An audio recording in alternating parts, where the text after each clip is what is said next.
සුබ දවසක් වේවා හැමෝටම. වෙනදා වගේම අදත් ඔයාලව ගොඩාක් ආදරෙන් මගේ YouTube channel එකට පිළිගන්නවා. අද මම හදන්න යන්නේ මැෂින් බීටර් නැතුව කැපුචිනෝ එකක් හදන්න. ඉතින් අපිට මේකට උවමනා වෙන්නේ දේවල් තුනක් විතරයි. අපි බලමු මේක හදන්නේ කොහොමද කියලා. මම මෙතන අරගෙන තියෙනවා instant coffee packet 4ක්. මම දැන් කෝපි ටික මේ වගේ භාජනයක් අරගෙන ඒකට දාගන්නවා. මේ පැකට් එකක් කඩේ රුපියල් 20ක් වගේ තමයි වෙන්නේ. ඊළඟට මම මේකට සීනි තේ හැඳි දෙකක් එකතු කරගන්නවා. මම මේක හදාගන්නේ දෙන්නෙකුට ප්‍රමාණවත් වෙන තරමට. ඔයාලට හදාගන්න ඕන ප්‍රමාණය අනුව කෝපි සහ සීනි ප්‍රමාණය වෙනස් කරගන්න. විනාඩි 5ක් විතර හැන්දෙන් මේ වගේ හොඳට කවලම් කරගන්න. අපිට මේ ටික හරියටම බීට් කරගන්න විනාඩි 5ක් විතර යනවා. ඔයාලා බීටරයක් පාවිච්චි කරනවා නම් විනාඩියක් විතර යද්දි මේක හොඳට ක්‍රීම් එකක් වගේ හැදෙනවා. විනාඩි 5ක් විතර යනකොට මේ වගේ හොඳට ක්‍රීමි ගතියට එනවා. හරි, අපි හදාගත්ත කෝපි එක මේ වගේ තියෙන්න ඕනේ. මම දැන් මේක පැත්තකින් තියලා අපේ කිරි එක හදාගන්න හදන්නේ.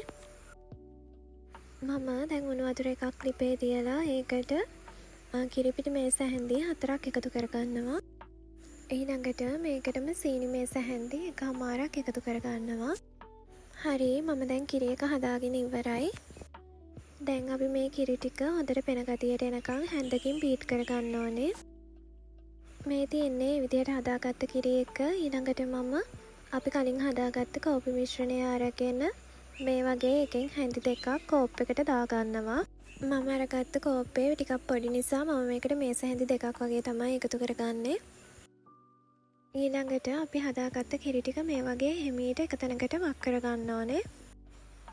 සමහර අය මේකෙන් ලස්සන රටා අඳිනවා. මට නම් එහෙම රටාවක් අඳින්න තරම් දන්නේ නැහැ. මම මේක පළවෙනි පාරට තමයි මේ හදන්නේ. මගේ channel එකේ තියෙන ගොඩක් වීඩියෝ එහෙමයි. මං සාමාන්‍යයෙන් කෑම හදන කෙනෙක් නෙවෙයි. වෙලාවක් ලැබිච්ච වෙලාවට තමයි මම මේ වීඩියෝ හදලා ඔයාලා වෙනුවෙන් ගේන්නේ. ඉතින් ඔයාලටත් පුළුවන් මේවා try කරලා බලන්න. ටූත් පික් එකකින් තමයි මම මේ වගේ හැඩයට ලස්සනට හදාගත්තේ. ඉතින් ඔයාලා හදලා බලන්න කොහොමද කියලා. මේක පෙනුම කොහොම වුණත් රසයි. එහෙනම් අලුත් වීඩියෝ එකකින් හම්බ වෙමු. ඔයාලත් හදලා බලන්න. ගිහින් එන්න.